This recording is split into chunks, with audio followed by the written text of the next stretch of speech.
Excellent. That's my face. That's my face now. All right, guys. Anybody have any questions about that? Anybody? Anybody feel not like again?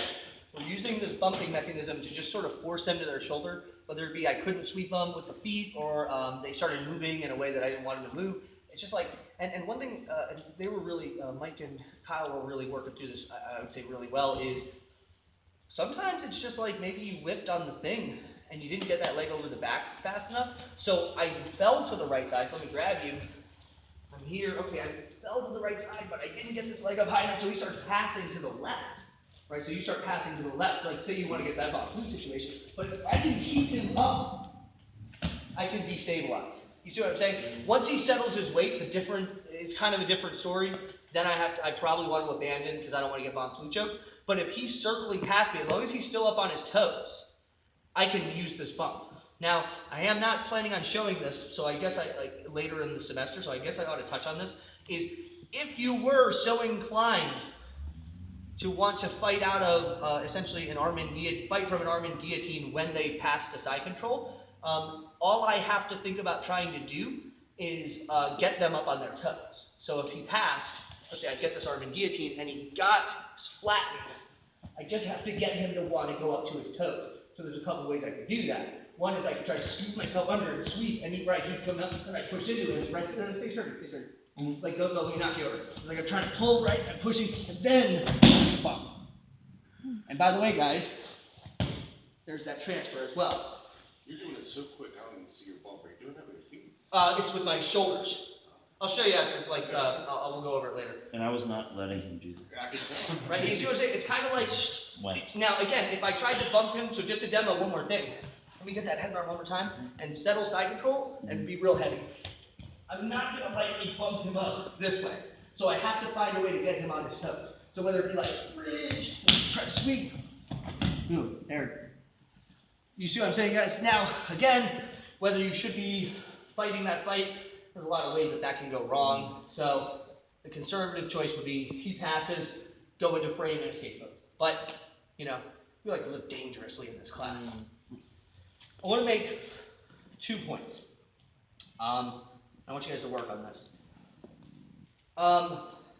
What we've really laid out here is what I kind of would like to think of as, or do think of as, the sort of primary transitional matrix of this fight. Meaning that now we understand I have the ability to, say we start all the way from the top of the semester, you're in a front headlock or a standing, whatever. Let's say front headlock to keep it simple. My first tool, once I expose this neck, is to start by threatening to bully him backward. Well, guys, so push it to me. Well, guys, make a note here. Right? Is that a cement mixer or something similar? It's just a choke. Was that a neck crack, or is that just, did you say that was a choke? That's a choke. Right? I'm not going to tap for a neck crack. What was the element that rolled over though? The choke is Just my head and arm control. Yeah. I'm basically bumping his head low and dumping his shoulder high. So you guys see, I took the first thing we learned, combined it with today, and then with Monday's starfish chip. Right?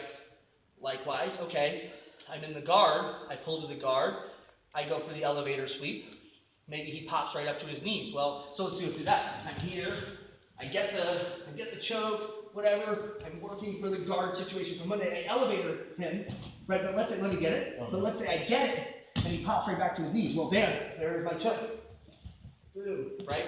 There's my transition to the naked guillotine. The point that I'm making here, guys, is that all of these movements are interconnected.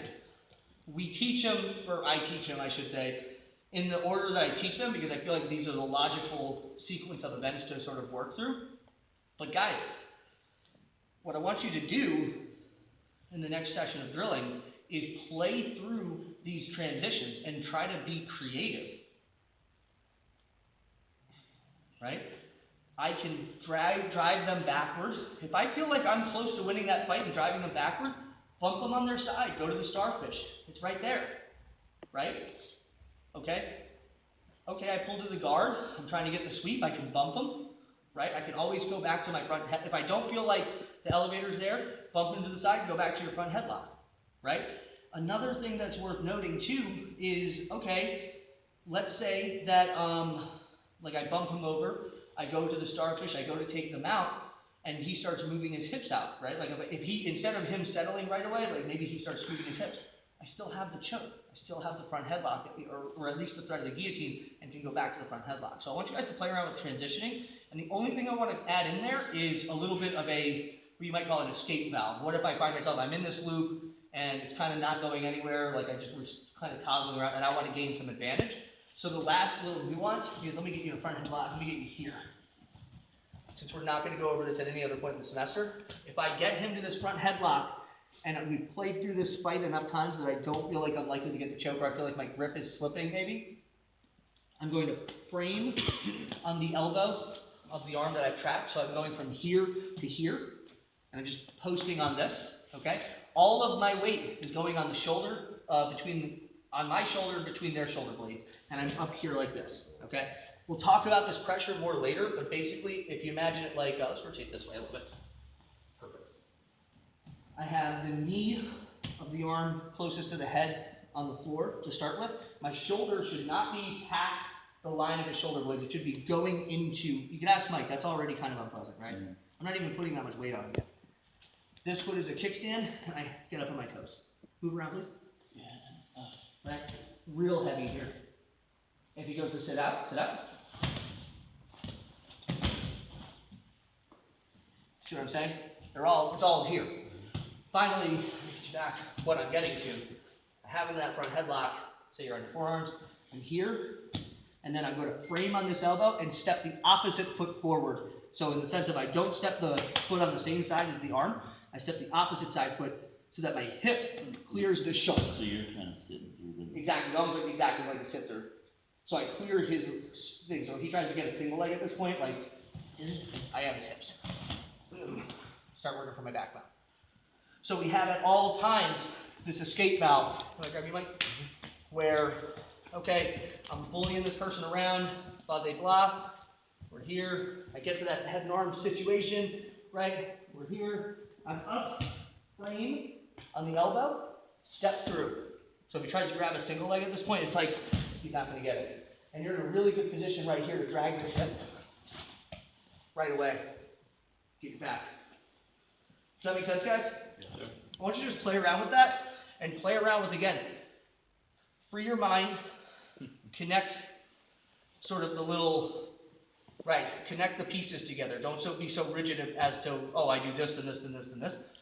Kind of go slow, kind of bump each other around and sort of feel a transition and maybe either end with a finish of the choke or a back take. Does that make sense? Let's partner up, work it out. 1, 2, 3. Thank you.